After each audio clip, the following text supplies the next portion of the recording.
Hi friends, எல்லாம் எப்படி இருக்கீங்க? என்னுடைய மார்னிங் ஒர்க் ஸ்டார்ட் ஆகிடுச்சு. ஃபஸ்ட்டு வேலையாகவே நான் வாசலில் கோலம் போட்டுட்டு அதுக்கப்புறம் அதுக்கான கலர் எல்லாம் போட்டுட்டு கொஞ்சம் பார்க்கும்போதே நம்மளுக்கு பாசிட்டிவ் எனர்ஜி இருக்கணுன்றதுக்கோசரம் போடுவேன். நெக்ஸ்ட்டு என் பசங்களை குளிப்பாட்டி உட்கார வச்சாச்சு. அவங்களும் சைலண்ட்டாக உட்காந்துட்டு டிவி பார்த்துட்டு இருக்காங்க.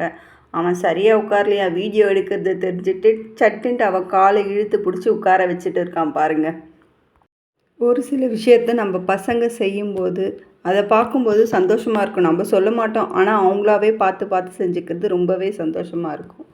நெக்ஸ்ட்டு பசங்களுக்கு டிஃபன் கொடுத்தாச்சு. ஒரு குலோப் ஜாமுன், தோசையும் சாம்பாரும் வச்சுட்டாச்சு. அவன் குலோப் ஜாமுனை சாப்பிட்டுட்டு நல்லா இருக்குது அக்கா நீயும் சாப்பிடுன்னு சொன்னான்.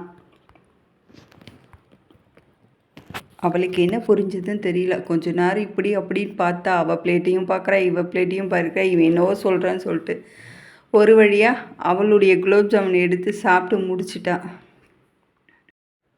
பசங்க ரசித்து ருசித்து சாப்பிட்றத பார்த்தாவே நம்மளுக்கு எவ்வளோ வேலை செஞ்சாலும் அந்த செய்கிற வேலைக்கு நம்மளுக்கு ஒன்றுமே தோணாது. அவ்வளோ ஹாப்பியாக இருக்கும் நம்ம பசங்களுக்கு பிடிச்சி சாப்பிட்டாங்களேன்ட்டு.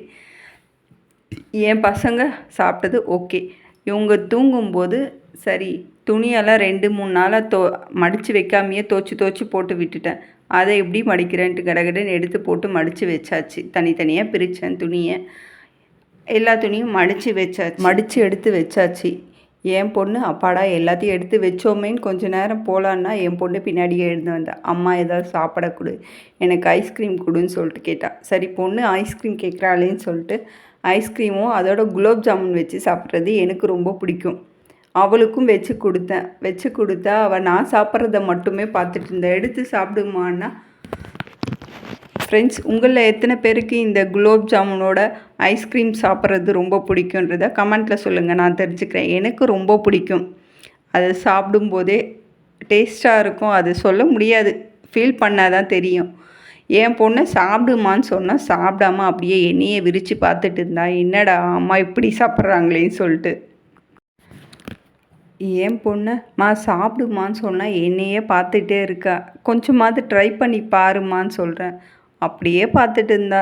சரி ட்ரை பண்ணுறியாடான்னா ஓகேம்மாண்ணா. சரி நீ எப்படி சாப்பிட்றன்றதை நான் பார்க்குறேன்னு சொல்லிட்டு பார்த்துட்டு இருந்தா.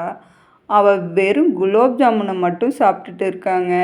பட்டும் அப்படி சாப்பிடக்கூடாதுடா, குலோப் ஜாமுனை மட்டும் சாப்பிடக்கூடாதுடான்னா அதையே எடுத்து சாப்பிட்டுட்டு இருக்கா. ஐஸ்கிரீமோடு சாப்பிட்டுடான்னு கடைசியில் எடுத்து ஐஸ்கிரீமையும் குலோப் ஜாமுனும் கொடுத்தேன். அதுக்கப்புறம் அவள் சாப்பிட்டு பார்க்குறத பாருங்கள். இந்த மாதிரி சேட்டை உங்கள் வீட்டில் எத்தனை பசங்க பண்ணுவாங்க? நம்ம கொடுத்தா அவங்களுக்கு பிடிச்சதை மட்டுமே சாப்பிடுவாங்க. ட்ரை பண்ணுமான்னா சொல்லுவாங்க. நான் என் பொண்ணுக்கு கொடுத்தேன். கடைசியில் நான் ஸ்பூனில் எடுத்து கொடுத்தா அவள் கொஞ்சம் சாப்பிட்டா. ஓகே, நம்ம பொண்ணு நம்ம சொல்கிறத. பாப்பாவும் ஒரு வழியாக சாப்பிட்டு முடிச்சிட்ட பிறகு எல்லாத்தையும் எடுத்துகிட்டு போய் போட்டு கழுவிட்டு கிச்சனையும் க்ளீன் பண்ணி வச்சாச்சு. காஃபிக்கு பால் போட்டு வச்சுருந்தேன். அதுவும் 2 பேக்கெட் பால் தண்ணியில் போட்டு வச்சுருக்கேன். அது காலையில் ஒன்று வேணும், இன்னொன்று புறம் ஊற்றி வைக்கிறதுக்கு தயிருக்கு வேணும்னு சொல்லிட்டு வச்சுருந்தேன். இதோட சரி கோலம் போடலான்னு போய் போட்டால் என் பொண்ணு நான் போட்டு இருக்க கோலம் பக்கத்துலேயே அவள் போட்டாலாம். பாருங்கள் ஃப்ரெண்ட்ஸ், என் பொண்ணு போட்ட கோலத்தை எத்தனை பேருக்கு பிடிச்சிருக்கோ லைக் பண்ணுங்கள், ஷேர் பண்ணுங்கள், கமெண்ட் பண்ணுங்கள், மறக்காமல் சப்ஸ்கிரைப் பண்ணி